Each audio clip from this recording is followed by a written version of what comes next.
नमस्कार dear people, मेरा नाम देव है और मैं देवों का देव प्रभु यीशु मसीह के विषय में चर्चा करता हूँ। आज हम बात करेंगे एक ऐसे समूह के बारे में जो खुद को world mission society church of God कहता है, लेकिन दुनिया भर में इसे मदर यरूशलेम कल्ट यानी मदर यरूशलेम पंथ के नाम से जाना जाता है। ये समूह कुछ बेहद भ्रामक और बाइबल विरोधी शिक्षाओं को बढ़ावा देता है। ये लोग YouTube और Facebook जैसे सोशल प्लेटफॉर्म्स में बहुत एक्टिव हैं और हमारे पहचान के बहुत से क्रिश्चियन फ्रेंड्स इनके वीडियो देखते हैं और लाइक करते हैं और पेज को भी फॉलो करते हैं अनजाने में। आइए इस पंथ की असलियत को समझे और बाइबल के सत्य से इसकी तुलना करें। Here we go for the next video. सबसे पहले हम बात करेंगे the world mission society church of God के इतिहास के बारे में, जिसे मदर जेरूसलम कल्ट भी कहा जाता है। ये कल्ट की स्थापना आंग सांग होंग नामक व्यक्ति ने 1964 में साउथ कोरिया में की थी।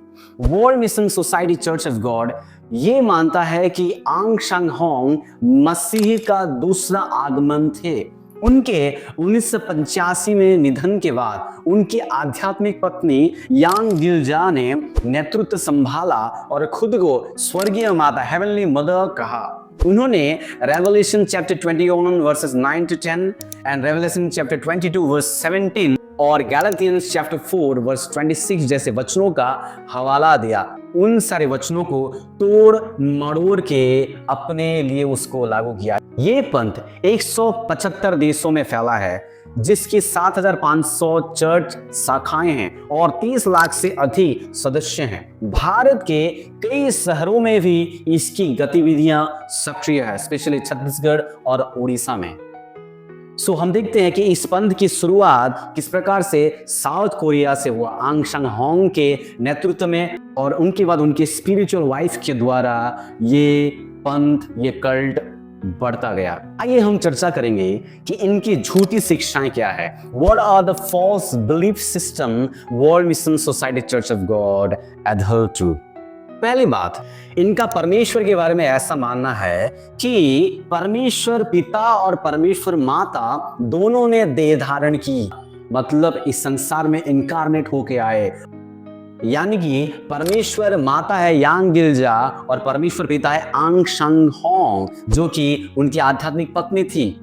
इनको स्वर्गीय माता परमेश्वर कहा जाता है। ये मानते हैं कि परमेश्वर पिता, पुत्र और पवित्र आत्मा तीन अलग व्यक्ति नहीं हैं, बल्कि एक ही परमेश्वर के तीन रूप हैं। ये मॉडलिज्म नामक झूठी शिक्षा है कि यहोवा पिता है, यीशु मसीह पुत्र है और आंग सांग होंग पवित्र आत्मा, the new name of the Holi spirit, पवित्र आत्मा का नया नाम कहलाते हैं। आंग सांग होंग को उन्होंने पवित्र आत्मा का नया नाम बोल के मानते हैं।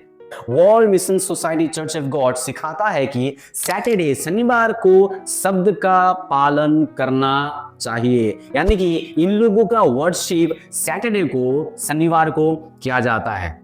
तीसरी बार, इनका जो यीशु मसीह के विषय में अबाउट जीसस क्राइस्ट इनका जो बिलीव है वो ऐसा है। World mission society church of God ये दावा करता है कि क्राइस्ट आंग सांग होंग की पवित्र आत्मा के युग में आए उद्धारकर्ता और मसीह का दूसरा आगमन थे। क्राइस्ट आंग सांग होंग को उन्होंने यीशु मसीह का दूसरा आगमन मानते हैं। आंग सांग होंग को ये लोग यीशु मसीह का दूसरा आगमन मानते हैं। उद्धार को लेके भी इनका अनबिब्लिकल तरीका से मानना है।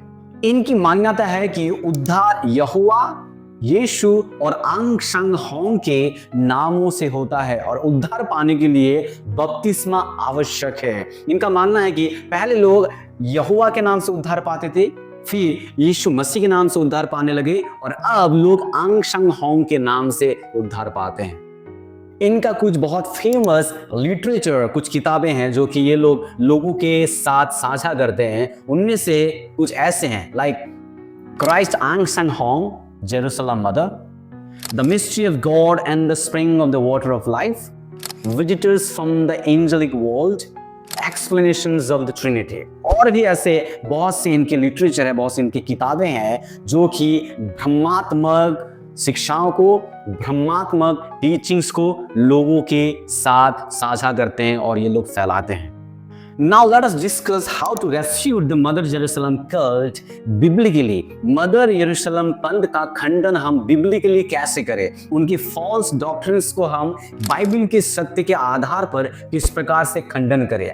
उनके फॉल्स बिलीफ सिस्टम में से पहला मेजर बिलीफ सिस्टम ये है कि mother Jerusalem is the mother God.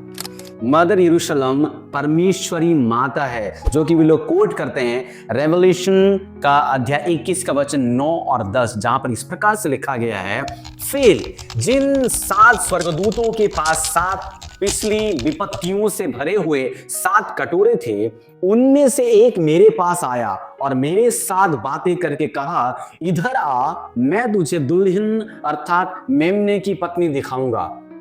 और वो मुझे आत्मा में एक बड़े और ऊंचे पहाड़ पर ले गया और पवित्र नगर यरूशलेम को स्वर्ग पर से परमेश्वर के पास से उतरते दिखाया। इसको, ये जो यरूशलेम नगर को ये लोग कहते हैं that she is the mother God. प्रकाशित वाक्य अध्याय 22 का वचन 17 को भी वो लोग कोट करते हैं, जहां पर लिखा है, और आत्मा और दुल्हन दोनों कहती है आ, और सुनने वाला भी कहे कि आ, और जो प्यासा हो वो आए, और जो कोई चाहे वो जीवन का जल सेंत में ले। बाइबल में कहीं भी स्वर्गीय माता की शिक्षा नहीं है। There is no place in the Bible where there is a teaching about the heavenly mother, about a heavenly mother, और परमेश्वरी माता के बारे में बाइबल में कहीं पर भी स्वर्गीय माता के बारे में शिक्षा नहीं है। प्रकाशित वाक्य अध्याय 21 का वचन 2 में नई यरूशलेम को एक सजी हुई दुल्हन कहा गया है, और वचन 9 और 10 बताते हैं कि लैम्ब मेमना की पत्नी और न्यू यरूशलेम एक ही है। ये एक शहर है, कोई व्यक्ति नहीं। ये शहर मसीह की कलीसिया यानी चर्च है, ना कि कोई माता परमेश्वर है। So the revelation that is talking about a city, about the New Jerusalem, it is a city, it is the church of God. It is not talking about a mother goddess. It is not talking about a female god. और फिर गलतियों का पत्र अध्याय 4 का वचन 26 में क्या ये माता किसी देवी का प्रतीक है?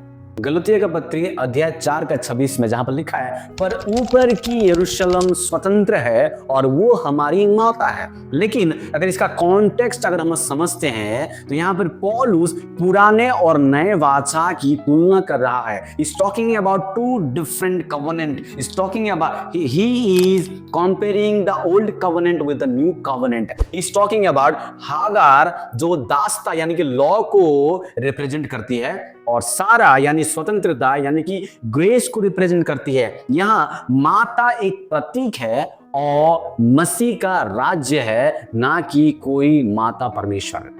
सो ये माता एक प्रतीक के रूप में कहा गया है और वो मसीह का राज्य है, ना कि कोई माता परमेश्वर है।